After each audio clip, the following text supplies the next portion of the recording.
আসসালামু আলাইকুম গায়েস, আপনাদের মাঝে নতুন একটি ভিডিও নিয়ে আসছি। জুনিয়র সাকিব খানের গোপন অঙ্গ কেটে দিল তার দ্বিতীয় স্ত্রী। বা এই জিনিসটি খুব খারাপ কাজ করছে। তার সাথে যদি ঝগড়া থাকতো, বিভেদ থাকতো, সে বলতে পারতো। পাঁচজন মানুষ আছেন, তাতে বলতে পারতো। আশেপাশে আত্মীয় স্বজন আছেন, তাদেরকে বলতে পারতো। কিন্তু এই কাজটা করা ঠিক হয়েছে না। আইনশৃঙ্খলা বাহিনী কী বলবে তা আমরা জানি না। আইনশৃঙ্খলা বাহিনী আইনের গতিতেই চলবে। আইনের যা দ্বারা আছে তাই বিচার হইবে। কিন্তু এই জিনিসটা খুব খারাপ করছে, তার জীবনের গতিটা থামাইয়া দিছে। ভাই, যদি ভিডিও ভালো লাগে অবশ্যই আপনি একটা লাইক কমেন্ট শেয়ার করে দেবেন। ভাই, ভিডিওটা শেয়ার করে ছড়াই দেবেন, সবাই যেন দেখতে পারে। কি তার গোপন অঙ্গ কেটে ফেলতে হবে? এটা কোনো ওয়ে আছে? এটা কোনো মানে হয়? আমি শুধু আপনাদের কাছে একটা কথা বলতে চাই, জুনিয়র সাকিবের যে চ্যানেল এবং পেজগুলো ছিল, এগুলো কিন্তু আমার হাত দিয়ে উঠানো। আমি বলছি ছেলেটা গরিব, অসহায়, আমার বাসায় ওরে 1.5 মাস রাখছি যে হচ্ছে ও কিছু করে কিনে খাক। তারপরে শিখার সঙ্গে তার ভিডিও বানানো শুরু করে। আমি বলছি অসহায় মানুষের পাশে দাঁড়াও ভাই, এসব উল্টাপাল্টা ভিডিও দিও না। ওরে এসবও বলতাম।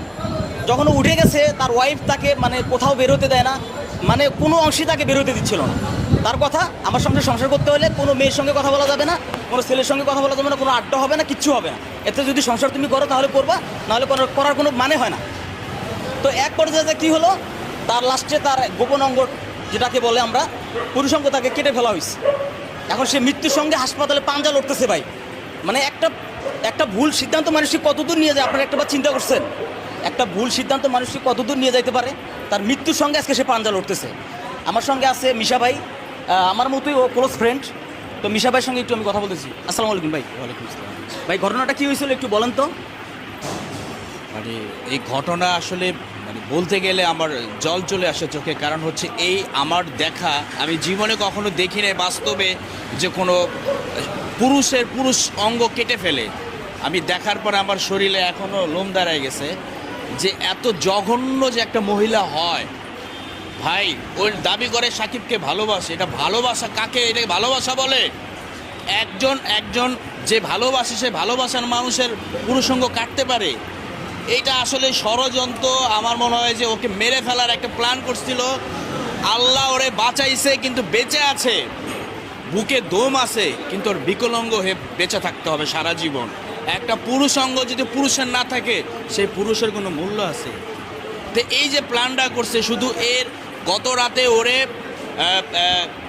দুধের সাথে না কিসের সাথে যেন অন্য যেগুলা নেশাগ্রস্ত কিছু খাওয়াইছে, ওগুলা খাওয়ায় ওরে অচেতন করে রাখছে। অজ্ঞান করে রাখার পরে ভোর 6টা বাজে ওর গোপন অঙ্গ কেটে ফেলে। আধা ঘন্টা পরে তারপর ওই সাকিব যখন সচেতন হয়, তখন দেখে এই অবস্থা। তারপর ওই অবস্থায় দৌড়ে কিন্তু কাছেই পুলিশ ফাঁড়ি, সেখানে যায়। পুলিশ ফাঁড়ির কাছে যাওয়ার পরে পুলিশ ওদের বাসায় আসে, আইসা সেই গোপন অঙ্গ অর্ধেকটা যেটা কেটে গেছে সেইটা দেখেন। এই মাতারি এত খারাপ, কি বলবো। এই মহিলা দেখেন, এই মহিলা সেই গোপন অঙ্গ নিয়ে এসে সেলফি তুলছে।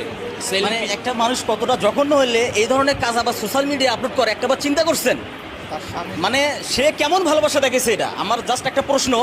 আর এটার এমন একটা বিচার হওয়া দরকার, পুরো বাংলাদেশে যেন একটা জ্বলন্ত উদাহরণে থাকে যে একটা পুরুষের জীবন নষ্ট করার জন্য একটা মেয়ের কতটুকু বিচার হওয়া দরকার, সেটা আমরা এটার জন্য অপেক্ষায় থাকবো। আর এই মহিলা এত খারাপ, এই মহিলা জুনিয়র সাকিবের মা যখন থানায় গেছে, ওরে আজকে চালান করছে কোর্টে। ওই মহিলা জুনিয়র সাকিবের মায়েরা বুড়ো আঙ্গুল দেখে যে তুই আমার এইটা করবি। তার মানে তাকে কি পুলিশ ধরছে? পুলিশ ধরছে, ওরে চালান করছে। এইমাত্র খবর পাইছে, ওরে চালান করছে, বন্দর থানা থেকে চালান করছে। কিন্তু দেখেন, ও কত বড় জঘন্য একটা মহিলা। সে জুনিয়র সাকিবের মাকে এইটা দেখাইছে যে তুই আমার এইটা করবি। তো অবশ্যই যারা এই ভিডিওটা দেখছেন, শেয়ার করবেন যাতে এই মহিলার মতো আর কোনো মহিলা যেন এই সাহস না পায়, এবং যেন উৎসাহ না হয় যে এইটা পুরুষ অঙ্গ কেটে ফেলা এটা কোনো সাধারণ অন্যায় না। আজকে যদি এই দেশে পুরুষ নির্যাতন আইন থাকতো, তাহলে এই মহিলা কখনোই এই ধরনের সাহস দেখাইতে পারতো না। এখন বিষয়টা হচ্ছে, দেখেন কতটা মস্তিষ্ক বিকৃত হলে মানুষ এই কাজটা করতে পারে।